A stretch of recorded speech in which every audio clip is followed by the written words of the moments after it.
Hello बच्चों, चलिए प्रश्न को देखते हैं। प्रश्न हमको पूछा गया है कि जब PH3 फॉस्फीन को Cl2 क्लोरीन के साथ मिलाया जाता है तो निम्न में से कौन सी अभिक्रिया संभव है। पहला दिया है, पहला विकल्प दिया गया है PCl5 तथा HCl बनते हैं तथा मिश्रण ठंडा हो जाता है। दूसरा विकल्प है PH3Cl2 बनता है तथा मिश्रण गर्म हो जाता है। तीसरा विकल्प है मिश्रण केवल ठंडा हो जाता है। और चौथा विकल्प है PCl3 और HCl बनते हैं और मिश्रण यहाँ पे गर्म हो जाता है।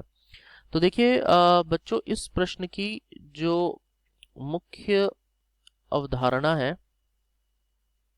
वो है कि आपको PH3 यानी कि फॉस्फीन की रासायनिक गुण पता होने चाहिए। तो यदि आपको फॉस्फीन का रासायनिक गुण पता है तो आप ये बहुत आसानी से इस प्रश्न का उत्तर दे पाएंगे।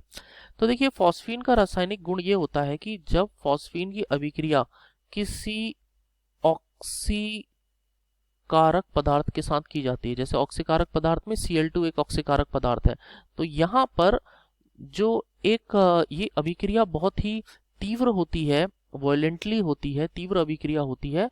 और इसके साथ ये अभिक्रिया जो होती है साथ ही साथ ऊष्मा क्षेपी होती है, इसमें बहुत सारी ऊर्जा निकलती है। तो ऊष्मा क्षेपी होने के कारण ये मिश्रण जो है वो गर्म हो जाता है। तो अब PH3 जब Cl2 के साथ किस प्रकार से अभिक्रिया करता है वो देख लेते हैं। तो देखिए, PH3 Cl2 के साथ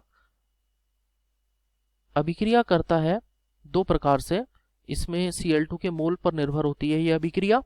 तो जैसे PH3 जब 3Cl2 के साथ अभिक्रिया करेगा, क्लोरीन के 3 मोल के साथ अभिक्रिया करेगा, तो उस टाइम पर आपको PCl3 मिलेगा और 3HCl के अणु मिलेंगे। PCl3 हो गया आपका फॉस्फोरस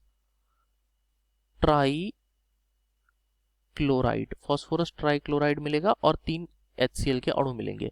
साथ ही साथ जब PH3 क्लोरीन के साथ अभिक्रिया करता है, लेकिन इस बार 3 के बजाय हमारे पास यदि 4 अणु रहते हैं, Cl2 के 4 अणु रहते हैं, तो उस समय पर ये अभिक्रिया में हमारा PCl5 बनता है और 3 HCl के अणु बनते हैं।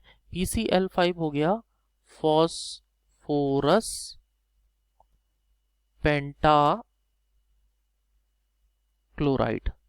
दोनों ही अभिक्रिया जो यहाँ पर दिखा रखी हैं ये हमारी ऊष्मा क्षेपी होती हैं, यानी कि इसमें जो हमारी अभिक्रिया है, जो हमारा अभिक्रिया का जो मिश्रण है वो यहाँ पर गर्म हो जाएगा। तो अब हम अपने विकल्पों को देख लेते हैं।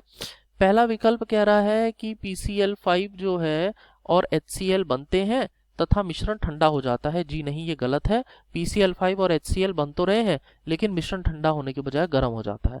दूसरा है PH3 और Cl2 बनता है और मिश्रण गर्म हो जाता है। नहीं, PH3 और Cl2 नहीं बनता है, PH3 तो खुद ही अभिक्रिया कर रहा है, तो ये भी नहीं है। तीसरा, मिश्रण केवल ठंडा हो जाता है। नहीं, ये भी गलत है।